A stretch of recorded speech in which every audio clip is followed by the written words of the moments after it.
and I feel like I'm gonna get emotional right now because I'm really annoyed because I feel like it's the right thing to do. But it feels like I'm starting from scratch. It feels like I'm going back to square one, and that's really, really terrifying when I'm this far along.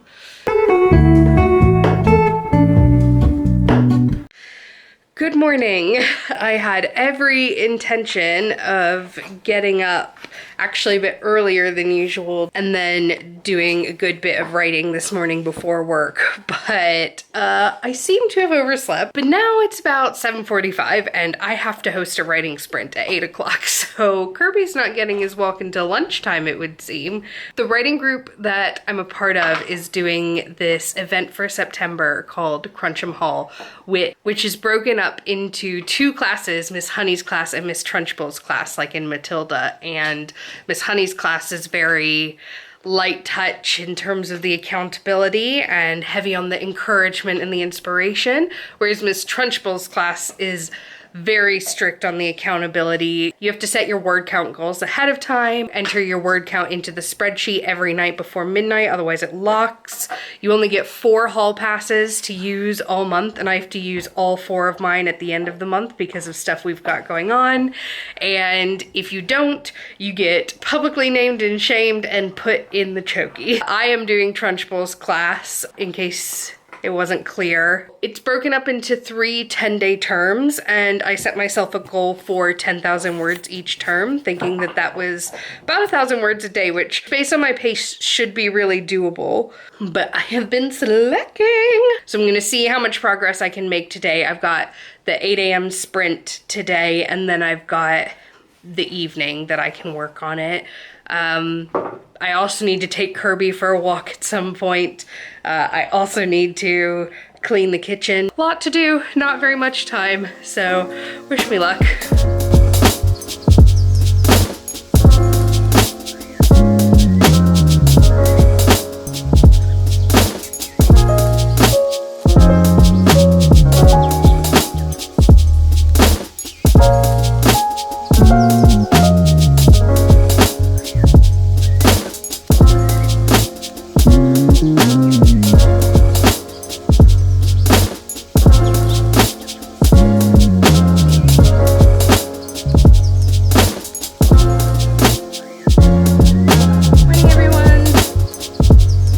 So what are we all working on today? Excellent. Okay, I'll call us back at 5 to 9 and all that. Happy writing.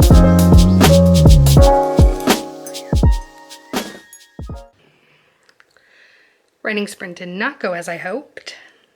I wrote 0 words. I put on makeup instead because I have a customer call in just a little bit.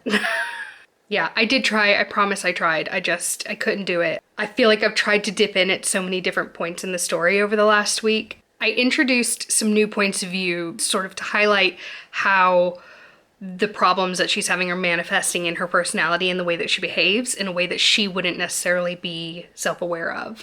And given that it's a limited perspective, adding in sort of new points of view is sort of the only way I could do that. But I don't really have a clear idea of what my side characters want as they're telling these parts of the story. And that's making it really difficult to write anything that sounds compelling. I don't want it to just sound like they're talking about the main character because they have their own lives and they have their own problems. And then I tried just dipping back into where I was in the main narrative, and I feel really stuck with that as well. I don't really know what to do. I'm really struggling, and I've written literally nothing today. I've been working downstairs on the couch a lot lately, so maybe I just need like a change of scenery. But my office upstairs is an absolute mess, so maybe I just need to sort that out. But can't worry about it right now because I've got work to do. So I'll see you guys after work. Kirby.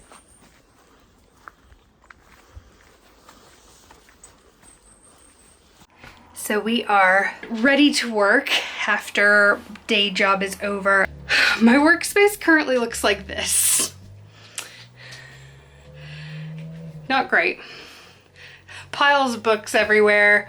Not very conducive to good work. So I'm gonna put on an audiobook, do a bit of a tidy up. I just need it to be a bit clean and clear. Tonight I'm going to do a little bit of work, probably not any writing, but at least some prep work that'll count towards Miss Trunchbull's class. So I'm gonna put you on the tripod and I'll see you when it's a bit cleaner in here.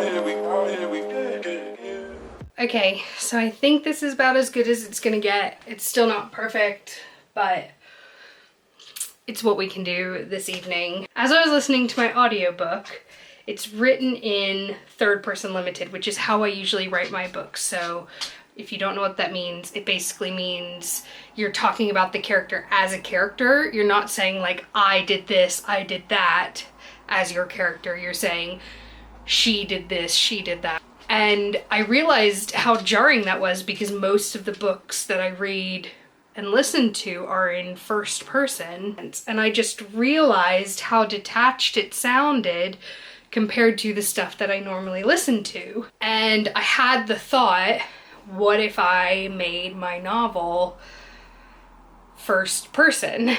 I feel like a lot of the problems I've been having about it not being super clear what the characters want and what's driving them, I feel like with first person, you're really forced to confront that a bit more because you're not just explaining things narratively, you're also having to be right there in the thought processes.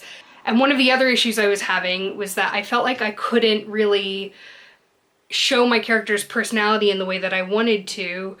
And I thought that the way to do that was to detach further by doing other characters' points of view and showing her behavior from an outside perspective.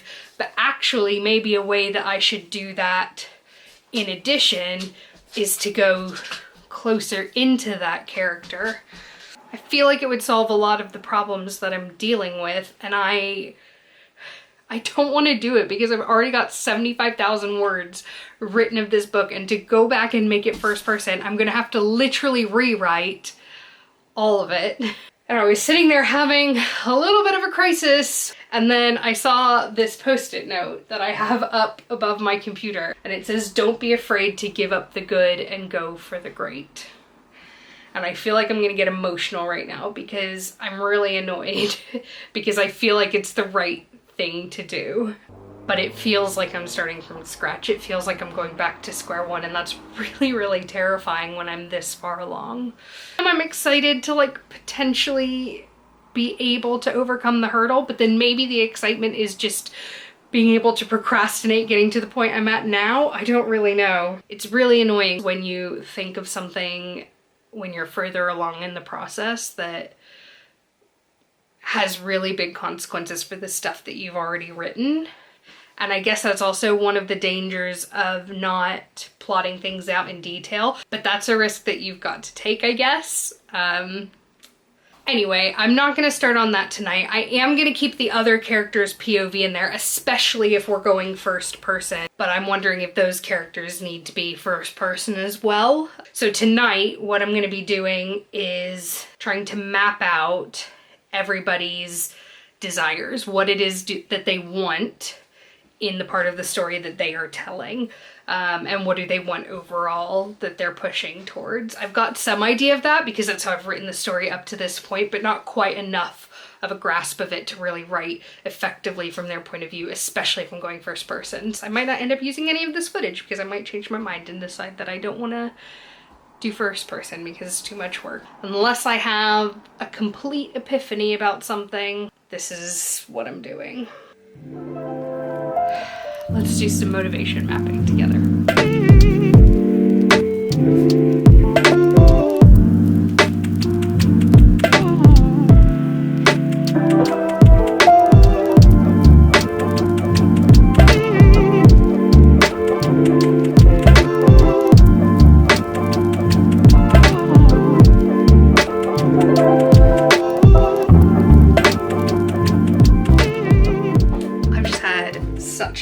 planning session. I've done loads of mapping of character motivations, and I feel so good about these side characters now. I feel like I really understand what they want and what's driving them in a way that's going to allow me to add far more nuance to their interactions with the main character, their interactions with each other, and especially to their POV chapters. I did also do some mapping around the main character as well, and I'd done a lot of this before. I've got this huge mind map that I'd done before, and it served me really well as I've been writing so far, but I've found that it's like a bit too convoluted. I'm getting to the point in the plot where I need to be really focused on what her primary wants and needs are and what is getting in the way of those being fulfilled. And so I've done that for her the same way I have for the side characters, and it's provided so much clarity. So the way that I typically structure this is I've got wants, needs, how the character is going to try to fill those, blockers, and what the solution ends up being from a narrative perspective. Wants, what does the character know that they want? What is it that they're craving? What is it that's propelling them forward?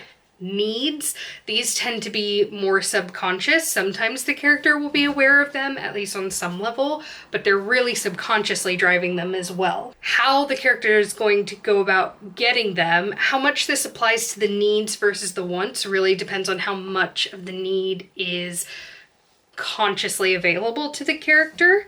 The story is almost more compelling if they aren't aware of those needs, so that their how to get it is either something that doesn't 100% make sense to them or something they can't wrap their heads around, or it's something that ends up sabotaging their needs, which creates conflict and tension later on in the story. In terms of blockers, these could be situational blockers. So what are the things that are getting in the way of them getting what they want and getting what they need? It could also be internal ones. So for example, for my character, when I've mapped it out, the blocker to her wants are her needs, and the blocker to her needs are her wants, because they're overcompensations of each other. And that's going to be really good for those moments of tension. And yes, there are external factors that are blocking each of these things at each stage. And certainly chapter to chapter, I'll need to identify what is the smaller want within this section and what is the blocker to that want. But for an overall story arc, having the blockers to her wants be her needs and the blockers to her needs be her wants allows for a really, really good tension and a really, really good exploration of why those things are important to her. And then finally, for the solution, you don't have to do this at the planning stage if you want to try to find the solution through the writing. I've done that before. I did that in my second book. But I have filled out the solution here just because I'm so far into the narrative. I feel like I need to have a really good idea of what that solution is going to be for each of them. And I have been able to identify that. I feel way more motivated after having done this. I have a lot of ideas. I am exhausted. I mean, it is late now, but I'm going to let myself have the rest of the evening. I'm going to pick this up tomorrow morning. I've got nothing to do tomorrow except for this, and I'm going to make some progress.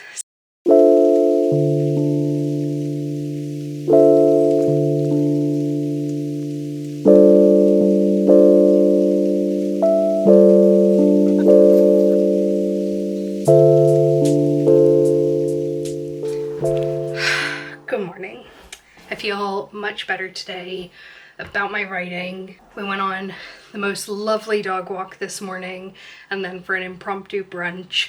So I feel really good, really nourished, ready to go. I've been thinking all morning about where I want to get started and how I want to do it. And I'm feeling really good about this idea of moving forward with my writing in the first person. And then if it's working, I'll go back and redo what I've done so far.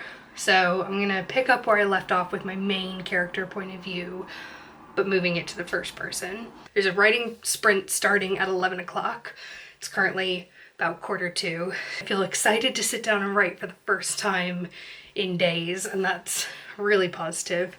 So yeah, let's do this. Thanks, Ian.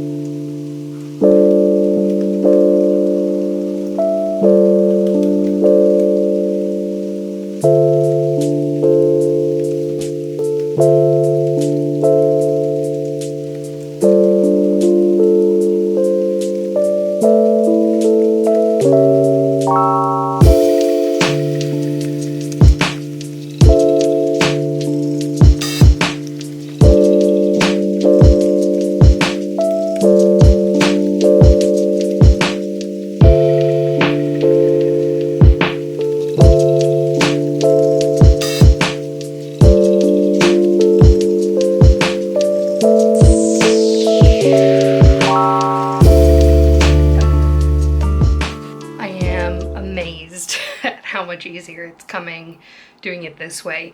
So I actually ended up not only in first person but also in present tense, so complete switch from what I normally do, which is third person past tense, and it is just flowing so much better. I have done 2,753 words in the last 2 hours. Ta-da! It is about 1 o'clock. I'm gonna go take a break for lunch, play a little bit of the video game I'm playing through with my husband, and then I'm gonna come back for at least one more sprint later. So I'll see you back here then. Well, it's changed nothing. That's just because it said life is a button. Oh, that's so obnoxious. Did that for a lot longer than I intended to, so time to get back to work.